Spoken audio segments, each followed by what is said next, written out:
অন্তর্বর্তী সরকারের প্রধান উপদেষ্টা ডক্টর মোহাম্মদ ইউনুস বলেছেন, আগামীর বাংলাদেশ হবে ন্যায় বিচার, মানবাধিকার এবং বাক স্বাধীনতার। সকালে রাজধানীর সোনারগাঁও হোটেলে বে অব বেঙ্গল কনভারসেশনের উদ্বোধনী অনুষ্ঠানে তিনি একথা বলেন। প্রধান উপদেষ্টা বলেন, সবাইকে সঙ্গে নিয়ে একটি সমাজ গড়ার আওয়াজ তুলেছেন তরুণরা। এ সময় 3-0 ভিত্তিতে একটি নতুন সভ্যতা গড়ে তোলারও আহ্বান জানান ডক্টর ইউনুস। আতিকুর রহমান তিতাসের রিপোর্টে আরও বিস্তারিত।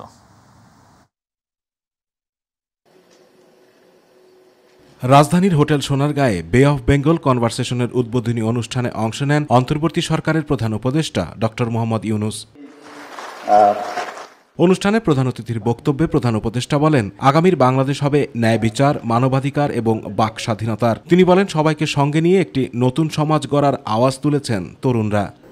This makes the country very powerful in creativity.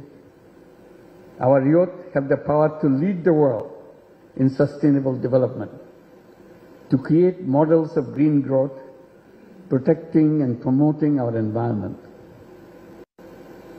But this requires cooperation, courage, and unshakable belief in our shared future.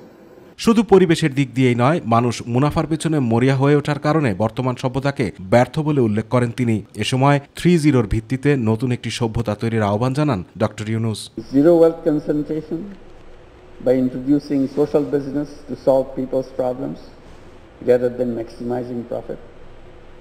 Zero unemployment by turning young people into entrepreneurs rather than job seekers, which we do now. Nothing is impossible for human beings if only we pursue it hard enough. সম্পদ কুক্ষিগত না করে সবার মাঝে সমানভাবে বন্টন হবে এমন সমাজ তৈরির আহ্বানও জানান প্রধান উপদেষ্টা। এ সময় বিদেশি অতিথিদের দেশের রাস্তাঘাট ঘুরে দেখে তরুণদের মনের ভাষা বোঝার পরামর্শ দেন doctor Yunus. It's the work of millions of voices of the entire nation, voices that have demanded change, voices that continue to push us all to build a future based on human rights, freedom of speech, justice and inclusion. Atiqur Rahman Titas, my TV. July Smriti foundation আয়োজিত শহীদ পরিবারের পাশে বাংলাদেশ শিরোনামে জুলাই বিপ্লবে রংপুর বিভাগের 44 শহীদ পরিবারের মাঝে আর্থিক সহযোগিতার চেক বিতরণ করা হয়েছে। সকালে স্থানীয় শিল্পকলা একাডেমি মিলনায়তনে আনুষ্ঠানিকভাবে সব চেক বিতরণ করেন অন্তর্বর্তী সরকারের সমাজ কল্যাণ মন্ত্রণালয় এবং মৎস্য প্রাণী সম্পদ মন্ত্রণালয়ের উপদেষ্টা ফরিদা আক্তার। এ সময় জুলাই স্মৃতি ফাউন্ডেশনের সাধারণ সম্পাদক সাজিস আলম, জেলা প্রশাসক ও পুলিশের ঊর্ধ্বতন কর্মকর্তারা সহ শহীদের স্বজনরা উপস্থিত ছিলেন। অনুষ্ঠানে উপদেষ্টারা বলেন, তারুণ্যকেও আন্দোলনে গতি দিয়েছিলেন শিক্ষার্থী আবু সাইদ, আর জন্মভূমি রংপুরকে বিশেষভাবে গুরুত্ব দিচ্ছেন অন্তর্বর্তী সরকার। এই স্বাধীনতা আমাদেরকে টিকিয়ে রাখতে হবে। আপনারা যারা শহীদের পরিবার, আপনাদেরকে বলার ভাষা নাই। আমি যখন প্রিয় মা শামসিয়ারের কথা শুনছিলাম, আমার রক্তক্ষরণ হচ্ছিল যে কি পরিমাণ কষ্ট, এবং আপনারাও যদি কথা বলেন সবার কষ্ট কি পরিমাণ, সেটা বোঝার ক্ষমতা আমাদের কারণ নাই। এটা আমি বলতে পারবো না যে আমরা বুঝতে পেরেছি আপনার কত কষ্ট পাচ্ছেন, এটা আমাদের ক্ষমতায় নেই। দর্শক, এই মুহূর্তে রংপুর থেকে যুক্ত হচ্ছেন আমাদের প্রতিনিধি মাহমুদুল হাসান।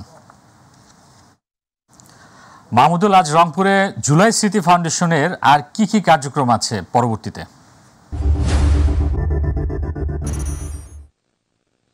জি মহসিন, আপনি যেমনটা বলছিলেন যে আপনাকে জানিয়ে রাখি যে জুলাই স্মৃতি ফাউন্ডেশন কর্তৃক আয়োজিত আজকে আমরা দেখেছি যে জেলা শিল্পকলা একাডেমিতে, সেখানে জুলাই স্মৃতি ফাউন্ডেশনের উদ্যোগে সেখানে কিন্তু আমরা দেখেছি রংপুর বিভাগের 44টি শহীদ পরিবারের মাঝে 5 লাখ টাকার চেক, প্রত্যেকটি পরিবারকে কিন্তু 5 লাখ টাকা করে যে অনুদানের চেক সেটি বিতরণ করা হয়েছে। এবং সেখানে আমরা দেখেছি যে অন্তর্বর্তীকালীন সরকারের সমাজ কল্যাণ মন্ত্রণালয়ের উপদেষ্টা এবং প্রাণী সম্পদ যে মন্ত্রণালয়ের উপদেষ্টা এই এস মুর্শিদ এবং ফরিদা আক্তার, তারা কিন্তু প্রধান অতিথি হিসেবে উপস্থিত ছিলেন। এছাড়াও আমরা দেখেছি যে জুলাই ফাউন্ডেশনের যে সাধারণ সম্পাদক এবং বৈষম্য বিরোধী ছাত্র আন্দোলনের অন্যতম সমন্বয়ক সাজিস আলম, তিনিও কিন্তু আসলে সেখানে উপস্থিত ছিলেন। আমরা দেখেছি যে আসলেই সকালেই কিন্তু আমরা দেখেছি যে অনেক সকালেই কিন্তু সেখানে পৌঁছানোর কথা ছিল এবং এরপরে শহীদ আবু সাঈদের পরিবারের সাথে সাক্ষাতেরও কথা ছিল। সেখানে কিন্তু আসলে এই যে বিমান অর্থাৎ যে ঘন কুয়াশার কারণে কিন্তু আসলে বিমান বিপর্যয় হওয়ার কারণে কিন্তু আসলে সেখানে যে টাইম শিডিউল সেটি আসলে না মেলায় কিন্তু সেখানে আসলে শহীদদের পরিবারের কাছে কিন্তু তারা আসলে আসতে পারেনি। এর কারণে কিন্তু রংপুর জেলা শিল্পকলা একাডেমিতে কিন্তু আসলে এই যে শহীদ পরিবারের মাঝে যে চেক হস্তান্তর যে অনুষ্ঠানে সেখানে কিন্তু আমরা দেখেছি। তবে শহীদ পরিবারের লোকজন যারা যেখানে উপস্থিত ছিলেন তাদের পরিবার অর্থাৎ তাদের যে প্রিয়জনকে হারিয়ে কিন্তু অনেকেই আসলে বাকরুদ্ধ অবস্থায় কিন্তু আমরা দেখেছি। তারপরেও যেটি বলিয়ে রাখি যে এই যে জুলাই স্মৃতি ফাউন্ডেশন এই যে রংপুরের বিপ্লব অর্থাৎ বিশেষ করে রংপুরের শহীদ আবু সাঈদের আত্মত্যাগের ফলে সারা বাংলাদেশের যে ছাত্র জনতা এবং যে গণ অভ্যুত্থান এরপরে কিন্তু বাংলাদেশের যে কাঙ্ক্ষিত ছাত্র জনতার যে বিজয় সেটি কিন্তু অর্জিত হয়। এ কারণে কিন্তু আসলে এই প্রধান উপদেষ্টার সফর সহ এখানে যারা আসলে যে উপদেষ্টারাই রংপুরে এসেছিলেন এবং আজকেও আমরা দেখেছি যে যারা এই দুই মন্ত্রণালয়ের যে উপদেষ্টা তারা কিন্তু যেটি বলছেন যে রংপুরকে কিন্তু সারা বাংলাদেশের মধ্যে আলাদা করে তারা কিন্তু দেখছেন এমনটাই কিন্তু বলছেন। তারপরে কিন্তু রংপুরের যে মানুষজন এবং রংপুরের ছাত্র জনতা থেকে সাধারণ মানুষের যে প্রত্যাশা যে আবু সাঈদের রংপুর থেকে কিন্তু এখন পর্যন্ত এই যে অন্তর্বর্তীকালীন সরকারের উপদেষ্টা পরিষদে কিন্তু কোনো ধরনের উপদেষ্টা এখন পর্যন্ত নিয়োগ হয়নি। এ কারণে কিন্তু যে বৈষম্য সেটি কিন্তু এখনও সাধারণ মানুষ যেটি বলছেন যে এখনও রংপুর অঞ্চল কিন্তু বৈষম্যের শিকার। এ কারণে কিন্তু দ্রুত সময়ের মধ্যে অন্তর্বর্তীকালীন যে সরকারের উপদেষ্টা পরিষদ আছে সেখান থেকে অচিরেই যেন আসলেই রংপুর থেকে উপদেষ্টা নিয়োগ দেওয়া হয় এমনটা কিন্তু প্রত্যাশা করছেন রংপুরবাসী। তবে সব মিলে যদি বলা যায় যে আমরা 44টি শহীদ পরিবারের মাঝে যে 5 লাখ টাকার করে যে অনুদানের চেক আমরা হস্তান্তর করতে দেখেছি এবং আসলে শহীদদের যে পরিবার তারাও কিন্তু আসলে এই 5 লাখ টাকার ক্ষতিপূরণ আসলে তাদের যে সেটি খুবই সামান্যতম। তবে এই বাংলাদেশ বিনির্মাণে এই যে শহীদদের যে ভূমিকা সেটি যেন স্বর্ণাক্ষরে লেখা থাকে এমনটাই কিন্তু শহীদদের পরিবারের পক্ষ থেকে কিন্তু জানানো হয়েছে। মহসিন, এই ছিল আমার কাছে রংপুর থেকে জুলাই স্মৃতি ফাউন্ডেশনের কর্তৃক যে আজকে চেক হস্তান্তরের সর্বশেষ পরিস্থিতি। মাহমুদুল, আপনাকে ধন্যবাদ। দর্শক, রংপুর থেকে জুলাই স্মৃতি ফাউন্ডেশনের কার্যক্রম সম্পর্কে জানছিলাম। যুব ও ক্রীড়া এবং স্থানীয় সরকার, পল্লী উন্নয়ন ও সমবায় মন্ত্রণালয়ের উপদেষ্টা আসিফ মাহমুদ সজীব ভূঁইয়া বলেছেন দেশের প্রতিটি উপজেলায় স্টেডিয়াম তৈরি করা হবে। তিনি বলেন জুলাই গণ অভ্যুত্থানে নিহতদের পূর্ণাঙ্গ তালিকা প্রকাশে আরও সময় লাগবে, এখনও গণকবরের সন্ধান মিলছে। বৈষম্যবিরোধী ছাত্র আন্দোলনের নেতৃবৃন্দ গিয়েছে গণকবর পরিদর্শনে, প্রায় 127 জনের গণকবর। তো সেখানে আমরা সমাজ কল্যাণ মন্ত্রণালয়, স্বাস্থ্য মন্ত্রণালয়ের সাথে কথা বলছি কিভাবে ডিএনএ টেস্ট করার মাধ্যমে তাদেরকে শনাক্ত করা যায়। দ্রুতই এই চূড়ান্ত তালিকাটা প্রকাশ করা হবে, কিন্তু তালিকা কিন্তু অলরেডি একটা তালিকা আছে যে যতটুকু পর্যন্ত আমাদের ভেরিফিকেশন হয়ে গেছে। রাজধানী গুলশানে বিএনপি চেয়ারপারসন কার্যালয়ে বিএনপির মহাসচিব মির্জা ফখরুল ইসলাম আলমগীরের সাথে সাক্ষাৎ করেছেন বাংলাদেশে নিযুক্ত অস্ট্রিয়ার রাষ্ট্রদূত ডক্টর ক্যাথরিনা উইজার। এ সময় উপস্থিত ছিলেন বাংলাদেশে অস্ট্রিয়ার কাউন্সিলর এবং বিএনপি চেয়ারপারসন ফরেন উপদেষ্টা কমিটির সদস্য তাজবিরুল ইসলাম। বৈঠকে অস্ট্রিয়ার সাথে বাংলাদেশের সম্পর্ক, বাণিজ্য সম্প্রসারণ সহ নানা বিষয় নিয়ে আলোচনা হয়।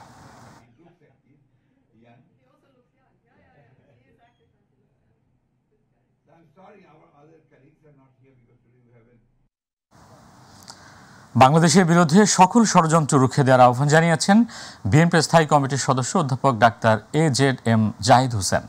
সকালে জাতীয়তাবাদী textile engineers association of Bangladesh জেটেভ এর তৃতীয় কাউন্সিলে এসব কথা বলেন তিনি।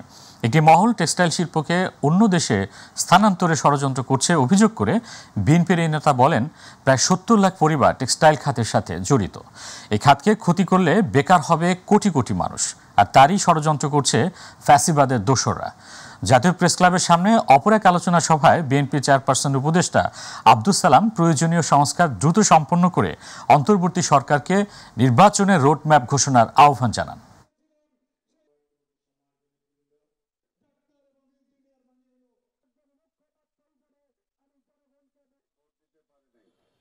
কিছু কিছু সংস্কার করে যত দ্রুত সম্ভব একটা নির্বাচন দেওয়া যায়, কিন্তু আমরা দেখতে পাচ্ছি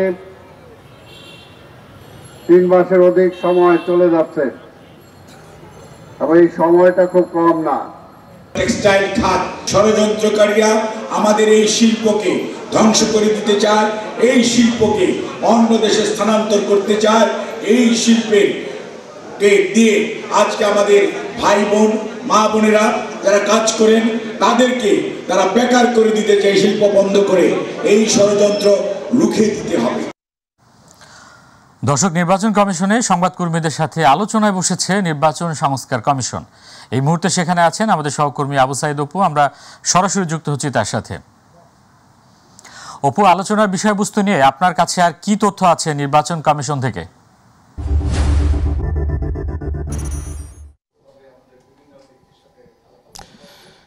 মহসিন, ধন্যবাদ আপনাকে। আপনার মাধ্যমে আমি দর্শকদেরকে জানাতে চাই যে নির্বাচন কমিশনের যে নতুন সংস্কার কমিটি গঠন হয়েছে এবং এই সংস্কার ব্যবস্থাপনা কমিটি কিন্তু আজকে গণমাধ্যম কর্মী যারা ইলেকশন বিটির সাথে যারা সংশ্লিষ্ট তাদের সাথে আজকে মতবিনিময় সভা করছেন। তাদের আসলে মতবিনিময় সভা করার একটা উদ্দেশ্য হচ্ছে তাদের 23টি তারা সভা করেছেন। এই সভার মধ্যে মূল লক্ষ্য হচ্ছে একটি অবাধ, সুষ্ঠু, নিরপেক্ষ নির্বাচন কীভাবে জাতিকে উপহার দেওয়া যায় সেই জন্য তারা সার্চ কমিটির কাছে বেশ কিছু সুপারিশ করবেন। যে সুপারিশগুলোর মধ্যে সর্বপ্রথম যেটা স্থান পেয়েছে সংখ্যানুপাতিক পদ্ধতিতে নির্বাচন ব্যবস্থা এবং প্রার্থীদের আসলে যোগ্যতার বিষয় রয়েছে, ভোটাধিকার প্রয়োগের ক্ষেত্রে তাদের সুরক্ষার বিষয় রয়েছে, এছাড়াও সীমানা নির্ধারণের একটি বিষয় আছে, এছাড়াও আসলে প্রার্থীদের আচার আচরণ কেমন হবে সেই বিধি নিয়ে কিন্তু তারা কাজ করছে এবং ভোটিং কাস্টিং পদ্ধতি কেমন হবে সেই বিষয় নিয়ে আসলে আলোচনা চলছে। এখন আসলে কথা বলছেন নির্বাচন কমিশনের যে সংস্কার ব্যবস্থাপনা কমিটির প্রধান বদিউল মজুমদার, তিনি কথা বলছেন এবং কথা বলা শেষে হয়তো আমাদের গণমাধ্যম কর্মীদের সাথে আরও বেশি কথা বলবেন। আমরা পরবর্তী সংবাদে যুক্ত হয়ে জানাতে পারবো আপনাদেরকে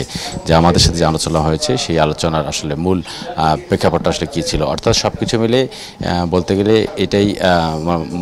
এটাই ছিল আমার কাছে এই নির্বাচন কমিশনের মানে একদম সর্বশেষ খবর। তো এখন আসলে বৈঠক চলছে, বৈঠকের পরেই আসলে বোঝা যাবে যে কমিশন যেভাবে এগোচ্ছে সেভাবে তারা কীভাবে কাজ করছেন এবং গণমাধ্যমের কাছে কী স্পষ্ট বার্তা তারা জানতে চাচ্ছেন। মহসিন, আপনাকে ধন্যবাদ। দর্শক, নির্বাচন কমিশন থেকে সরাসরি জানছিলাম সেখানকার পরিস্থিতি। বিপ্লবে অংশ নেয়া রাজনৈতিক দল এবং বৈষম্য বিরোধী ছাত্রদের সমন্বয়ে জাতীয় নিরাপত্তা পরিষদ গঠনের দাবিসহ নির্বাচনের সুষ্ঠু ও অবাধ পরিস্থিতি তৈরিতে করণীয় নির্ধারণ ও সময়সীমা ঠিক করে একটি সুনির্দিষ্ট গাইডলাইন ঘোষণা করতে অন্তর্বর্তী সরকারের প্রতি আহ্বান জানান ইসলামী আন্দোলন বাংলাদেশ আমির সৈয়দ মোহাম্মদ রেজাউল করিম।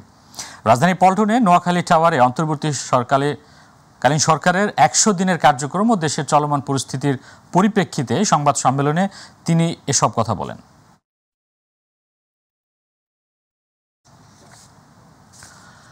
পরিবহন সেক্টরে চাঁদাবাজির ধরন পরিবর্তন না হলেও পরিবর্তন হয়েছে চাঁদাবাজদের পরিচয়। রাজনৈতিক প্রেক্ষাপটের পরিবর্তন হলেও বন্ধ হয়নি চাঁদাবাজি। নতুন মোড়কে আগের মতোই চলছে প্রতিটি সেক্টরে। বিশেষ করে দীর্ঘদিনের চিত্র গণপরিবহনের চাঁদাবাজি বন্ধ হয়নি এখনো। সংশ্লিষ্ট কর্তৃপক্ষ বারবার আশ্বাস দিলেও গোড়ায় গলদ থাকায় হয়নি সমাধান। তবে কঠোর হবে প্রশাসন, জানালেন অন্তর্বর্তী সরকারের সড়ক উপদেষ্টা। সাইদুর রহমান আবিরের রিপোর্ট।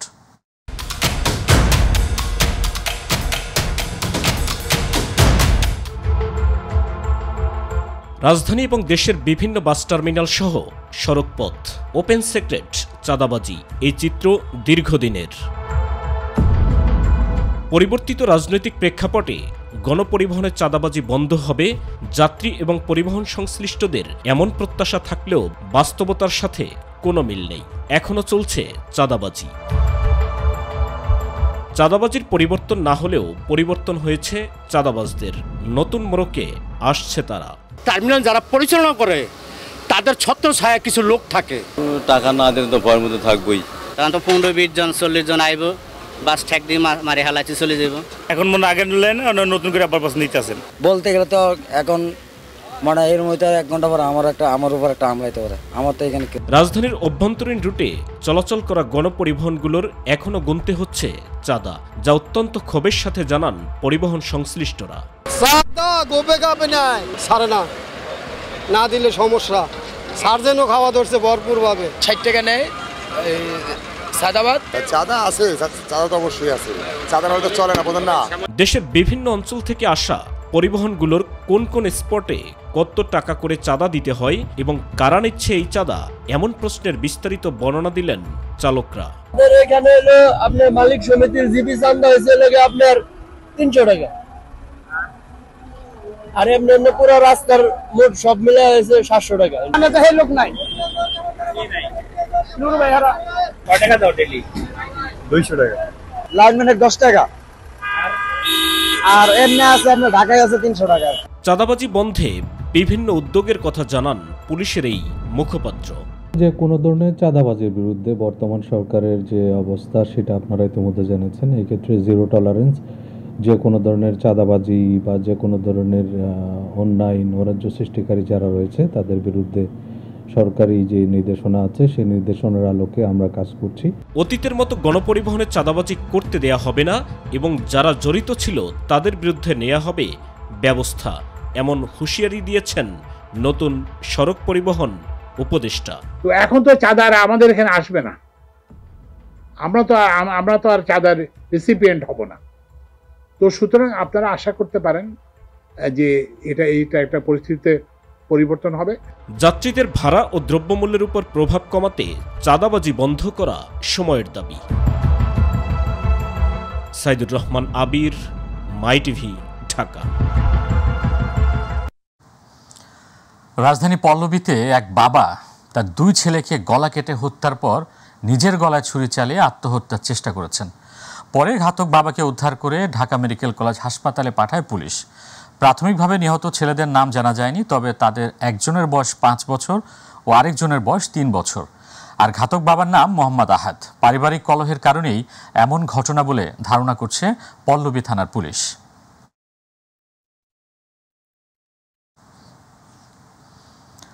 ঢাকার আজিমপুরের বাসায় ডাকাতির সময় অপহরণ করা শিশু কন্যাকে উদ্ধার করেছে র্যাব। অপহরণের 24 ঘন্টার মধ্যে রাজধানীর মোহাম্মদপুর এলাকা থেকে এক অপহরণকারীকে গ্রেফতার এবং শিশুটিকে উদ্ধার করা হয়। দুপুরে রাজধানীর কারণবাজার মিডিয়া সেন্টারে র্যাবের মিডিয়া উইংয়ের পরিচালক লেফটেন্যান্ট কর্নেল মুনিম ফেরদৌস জানান, মুক্তিপণের জন্যই ডাকাতির পাশাপাশি শিশুটিকে অপহরণ করা হয়েছিল। এই ঘটনায় জড়িত আরও 4 জনকে গ্রেপ্তারের চেষ্টা চলছে। শুক্রবার লালবাগ টাওয়ারের পাশে সরকারি কর্মকর্তা ফারজানা আক্তারের বাসায় ডাকাতির ঘটনা ঘটে। ডাকাতি করতে এসে দুর্বৃত্তরা তার শিশু কন্যাকে নিয়ে যায়।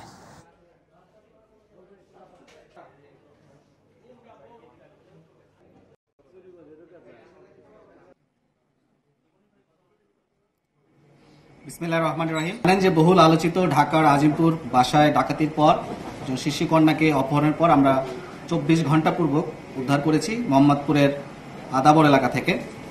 স্বীকারোক্তি কিন্তু অনেক ধরনের আছে, নিজেও স্বীকারোক্তি দিতে পারেন, ম্যাজিস্ট্রেটের সামনেও দেওয়া যেতে পারে, এবং এই স্বীকারোক্তি দেওয়া মানেই যে তিনি স্বীকার করে ফেললেন, ঘটনা প্রমাণ হয়ে গেলে এটা কিন্তু না। এটি তিনি যেখানেই স্বীকারোক্তি দেন না কেন, পরবর্তীতে কিন্তু সেই যে জবানবন্দি বা স্বীকারোক্তি দিয়েছেন তিনি কিন্তু যে কোনো সময় সেটা পরিবর্তন করতে পারেন। এটা তার অধিকার, তার আইনগত অধিকার এটা, সে কিন্তু যে কোনো সময় এটি পরিবর্তন করতে পারে। অবশ্যই আইনগত স্বীকারোক্তি আমি যখন দিয়েছি এরপরে যদি আমি এটাকে পরিবর্তন করতে চাই, এটা আমার আইনগত অধিকার, আমি যে কোনো সময় এটা পরিবর্তন করতে পারবো। 1 নভেম্বর থেকে সারা দেশে সুপার শপ, কাঁচা বাজারে নিত্যপণ্য বিক্রিতে পলিথিন জাতীয় ব্যাগের ব্যবহার নিষিদ্ধ। এরপরও চাঁদপুরে কাঁচা বাজার ও নিত্যপণ্যের ক্রয় বিক্রয় কয়েকটি বাজারে চলছে পলিথিন ব্যাগের ব্যবহার। ক্রেতা বিক্রেতাদের দাবি বিকল্প না থাকায় বাধ্য হয়েই চালাতে হচ্ছে নিষিদ্ধ ব্যাগ। তবে পরিবেশ অধিদপ্তর বলছে সরকারি নির্দেশনা অনুযায়ী চলছে অভিযান, জব্দ করা হচ্ছে নিষিদ্ধ পলিথিন, সাথে জরিমানাও। প্রতিনিধি মনোয়ার কাননের রিপোর্ট, জানাচ্ছেন শামস তাবরিজ উচ্ছ্বাস। পলিথিন বা পচন না হওয়া পণ্য ব্যবহারের কারণে দেশের জলবায়ু সহ বিভিন্ন কৃষি উৎপাদনে বিরূপ প্রতিক্রিয়া পড়ছে। তাই ভবিষ্যৎ প্রজন্মের কথা চিন্তা করে সারা দেশে 1 নভেম্বর থেকে নিষিদ্ধ করা হয় এর ব্যবহার। তবে বিকল্প না থাকার কারণে চাঁদপুর জেলার বিভিন্ন বাজার, কাঁচা বাজারে অবাধে ব্যবহার হচ্ছে পলিথিন। ক্রেতা বিক্রেতারা বলছেন পলিথিন নিষিদ্ধের কথা জানলেও পর্যাপ্ত বিকল্প ব্যাগ না থাকার কারণে পলিথিন ব্যবহার করতে হচ্ছে তাদের। ব্যাগানি নাই তো, এই কারণে পলিথিনটা নিছি। বিকল্প এখন অন্য কিছু যদি দেয় তা আমাদের সুবিধা হয়, কারণ এই ব্যাগ দিয়ে যদি আমরা মাছ দিই কাস্টমারের ক্ষতি, আমাদেরও ক্ষতি। পাতলা ব্যাগ দিয়ে দিলে তো আপনার মনে করেন না গোস্ত চিরা পড়ে যায়। এখন আমরা এগুলো কিভাবে বিক্রি করবো? একটা ব্যাগ 6 টাকা করে পাচ্ছি। বর্তমানে আমরা চাচ্ছি কাগজের প্যাকেট আর হলো যে আমরা পাটের ব্যাগ। সরকারের আইন মাইন নিতে আমরা চলতেইব, বা আমরা ওই হিসাবেই কথা আমরা ঠোঙ্গা দিয়ে ব্যবহার করি, আমরা পলিথিন বন্ধ করি। সচেতন ব্যক্তিরা জানান নিষিদ্ধ পলিথিন ব্যবহার বন্ধ করলে পরিবেশ ভারসাম্য রক্ষা পাবে, ফসল উৎপাদনে সমৃদ্ধ হবে দেশ। আগামী ভবিষ্যৎ প্রজন্মের জন্য বাসযোগ্য পৃথিবী করতে পলিথিন বন্ধ করতে হবে। ছোট ছোট অভিযান করে পলিথিন বন্ধ করা যাবে না। পলিথিন বন্ধ করতে হলে আগে উৎপাদন বন্ধ করতে, উৎপাদন বন্ধ হলে অটোমেটিক পলিথিন বন্ধ হয়ে যাবে। আর তা না হলে আমাদের নদী, খাল, সমুদ্র এবং কি বলবো বাতাস মাটি কিছুই থাকবে না এই পলিথিনের জন্য। সরকারি নির্দেশনা মেনে ভ্রাম্যমাণ আদালত পরিচালনার মাধ্যমে বেশ কিছু পলিথিন জব্দ করা হয়েছে। এছাড়াও এই কার্যক্রম অব্যাহত আছে বলে জানান পরিবেশ অধিদপ্তরের এই কর্মকর্তা। গত 1 নভেম্বর থেকে আমরা এর বিরুদ্ধে অভিযানে নেমেছি। এ পর্যন্ত 5 দিন অভিযান করে আমরা প্রায় 5300 কেজি পলিথিন জব্দ করেছি এবং আমাদের কার্যক্রম অব্যাহত থাকবে। এখনই সময় পাটজাত পণ্য ব্যবহারে সচেতনতা বৃদ্ধি ও পলিথিন ব্যবহার কমিয়ে আগামীর সুন্দর সমৃদ্ধ দেশ গড়ার দাবি সচেতন মহলের। শামস তাবরিজ উচ্ছ্বাস, মাই টিভি নিউজ ডেস্ক। সাবেক বিচারপতি মোহাম্মদ ফজলুল করিম মারা গেছেন। ইন্না লিল্লাহি ওয়া ইন্না ইলাইহি রাজিউন। ভোর 4:45 রাজধানীর একটি বেসরকারি হাসপাতালে তিনি মারা যান। সাবেক প্রধান বিচারপতি ফজলুল করিমের মৃত্যুতে গভীর শোক প্রকাশ করেছেন প্রধান বিচারপতি ডক্টর সৈয়দ রেফাত আহমেদ ও আইন বিচার ও সংসদ বিষয়ক উপদেষ্টা ডক্টর আসিফ নজরুল। মরহুমের স্মৃতির প্রতি শ্রদ্ধা জানিয়ে রোববার সুপ্রিম কোর্টের উভয় বিভাগের বিচারিক কার্যক্রম বন্ধ থাকবে। 2010 সালে 4 ফেব্রুয়ারি প্রধান বিচারপতি হিসেবে নিয়োগ পান আপিল বিভাগের জ্যেষ্ঠতম বিচারপতি মোহাম্মদ ফজলুল করিম। একই বছরে 30 সেপ্টেম্বর বিচারপতি ফজলুল করিম অবসরে যান।